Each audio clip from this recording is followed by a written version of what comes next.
If you're working on the ME 2029 sewing pattern and you're having some issues with sewing the pleats for view B of the dress, this video is for you. In this sewing tutorial, I'm going to be focusing on showing you how to sew the skirt portion of view B of ME 2029 sewing pattern, which is the version with the pleats. I will be going through the process of cutting, folding, and sewing the pleated section of the skirt, and also how to get around the problem of the pleated section not fitting the skirt or the skirt not fitting the pleated fabric. Let's get started. To make the pleats for the ME 2029 sewing pattern, we need pattern pieces number 12 and number 13. Pattern piece number 12 goes on the front and back of the skirt and is labeled as the front and back band. Pattern piece number 13 goes on the sides of the skirt and is labeled as the side band. Cut 2 pieces of pattern piece number 12 and 2 pieces of pattern piece number 13. Cut 1 layer each time and do not make the second piece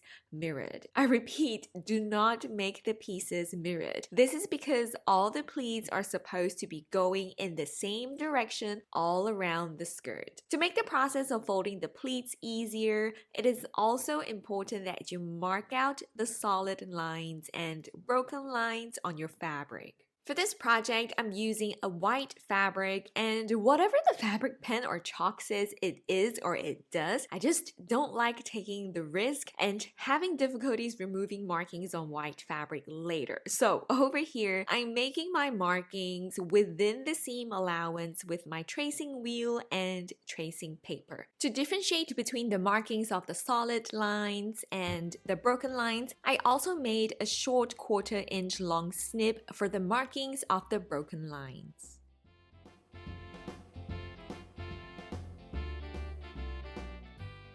Remember to also mark out the pattern piece number on your fabric before removing the sewing pattern tissue because it can get kind of confusing later. So we're going to start off by sewing the front, back, and side bands together along the short edges. I like to do this by laying all the pieces out in the orientation that they need to go. So here we have the front band, this is the side band, this is the back band, and this is another side band. Pin all the pieces right sides together along the short edge, matching them at the notches. Next, sew all the short edges with the 5/8 inch seam allowance and press the seam allowance open. Before we start folding the pleats in this big fabric loop, we need to sew the hem in place. Start by folding 1 1/4 inch of fabric along the long edge to the wrong side. The original instructions suggest basting the fold in place, but I prefer just pressing and pinning the fold in place instead. It is a huge ring of fabric, so I usually press it by looping it through my ironing board in this manner and working on one small section at a time. Once that's done, press a 1/4 inch of the fold inwards to get a double fold hem with the finished width of 1 inch. Again, I do this slowly, one section at a time, until I finished pressing and pinning the hem in place for the entire fabric loop. When you're ready, sew the hem in place. I like to do this by sewing with the wrong side of the fabric facing up at the machine and stitching about 1/8 inch from the folded edge of the hem.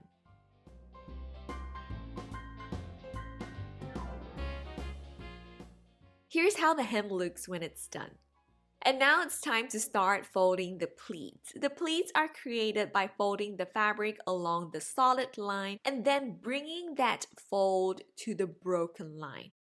Remember that I have my solid lines marked with the blue tracing paper and my broken lines marked with an extra small snip. So to make my pleats, I make a straight vertical fold where the blue marking is, then I bring that fold to where the small snip is.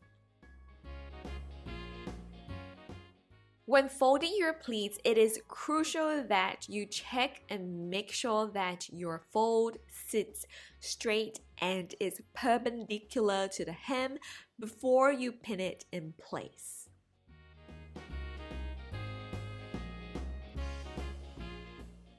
When making the pleats, I also like to press and pin them in place as I go. It's actually kind of satisfying to see this big loop of fabric shrink into some kind of fabric accordion at this stage of sewing. So when you're done with folding, pressing, and pinning, here's how your pleated fabric should look.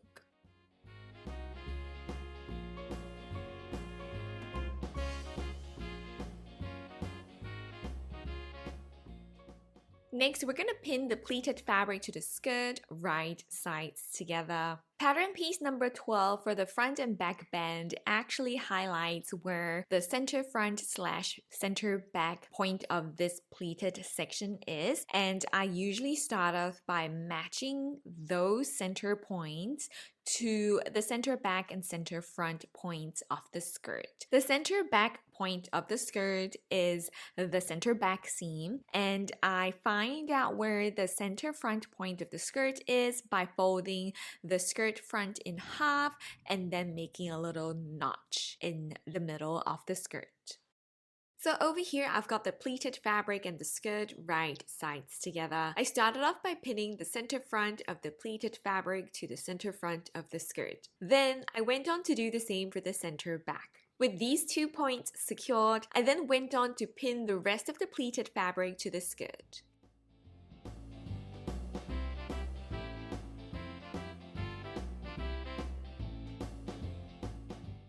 So here's where I think a lot of people are having issues with the pattern. A number of people sewing out the larger sizes like size 18 have contacted me to tell me that their pleated section actually ended up being 2 inches wider than the skirt portion. In this video, I'm sewing like a half size 8, half size 10 for the skirt portion. I cut a size 10, but I had the pattern graded up to size 8 towards the waist. So the edge of the skirt that's supposed to be attached to the pleated section is a size 10, and I cut a size 10 for pattern pieces number 12 and 13 to make the pleats, and my skirt portion actually ended up being 1 inch wider than the pleated section. So in the next couple of minutes, I'll be going through what I did to overcome my issue of having the skirt 1 inch wider than the pleated section, and what you can do when the reverse happens. So for the skirt and the pleated section to fit perfectly, we're gonna have to do some math. Since my skirt is 1 inch wider, I need to make the pleated fabric 1 inch wider to fit the skirt. So there are a total of 22 pleats, and when I take 1 inch divided by 22, I get a value that is about 1/16 inch. So that means I have to make each pleat 1/16 inch wider to fit the skirt. But 1/16 is kind of small and it's really hard to make like such a tiny change. So instead of making every pleat wider, I decided to make every alternate pleat wider by 1/8 inch. So over here, I let this pleat stay the same. Then I make the next pleat 1/8 inch wider. The next one stays the same. Then I make the next pleat 1/8 inch wider.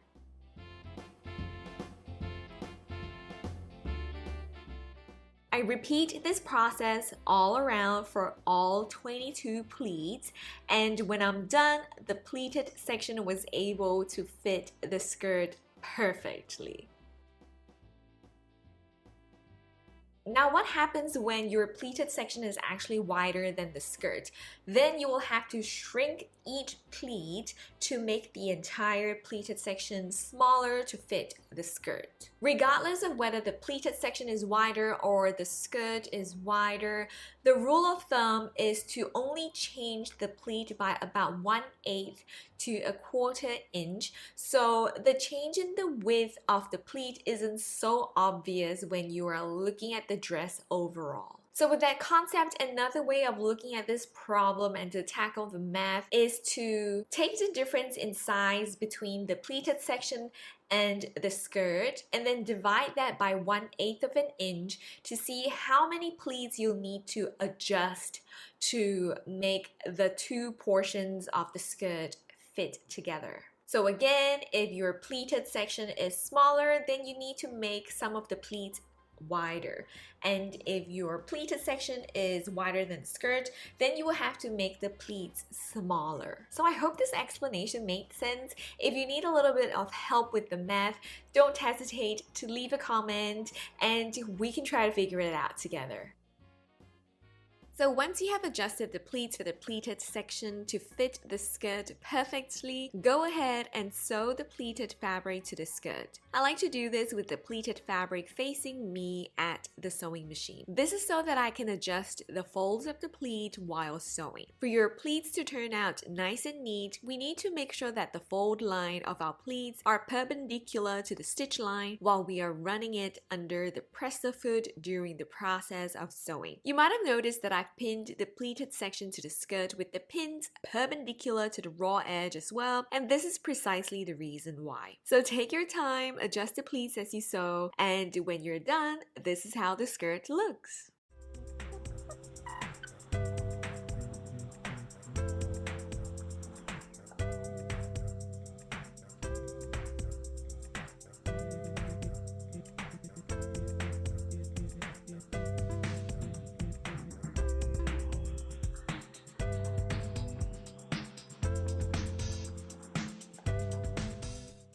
So I'm in the process of making another version of the ME 2029 sewing pattern. This red and white version of the skirt that you've just seen in this sewing tutorial is going to be the bottom half of the dress, but I haven't quite decided on how I want the top half of the dress to look, and I want you to help me to pick a design. I definitely want it to be sleeveless. I'm thinking about maybe playing with different lengths and different widths of the button placket, and maybe revisiting this contrast trim application like I did for this blue version. Leave a comment to let me know your favorite look, because I will also be filming a tutorial to show you how to make the modifications to the ME 2029 sewing pattern to recreate the same look. And as always, if you have found this video helpful, do give it a thumbs up and remember to bookmark my ME 2029 sewing pattern playlist because I am super excited about adding more videos to it. I will see you in the next one. Bye!